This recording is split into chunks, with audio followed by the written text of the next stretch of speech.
Hello everybody, hello YouTubers. I'm here to help you solve the problem of the back button and menu button. I've suffered the same problem in my Samsung Trend Plus. My phone kept pressing the back button itself again and again. It has been happening to me 3 times or 4 times a day. I have reset my phone's data, but it didn't work, and I have tried a full reset, but it didn't also work. It didn't work also. Uh, my problem has come to an end when I bought a new charger because a friend of mine told me that it may be the charger because of the electricity. Uh, I advise you to try to use a new charger for about 48 hours, a charger of a friend of yours or a family member, and see if your problem keeps happening.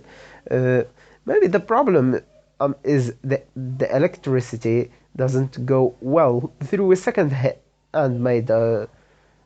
made charger, and at last, I hope that you get rid of this problem because it is very annoying, and I do apologize for the fact that my English is not that good, but I hope that the advice help you.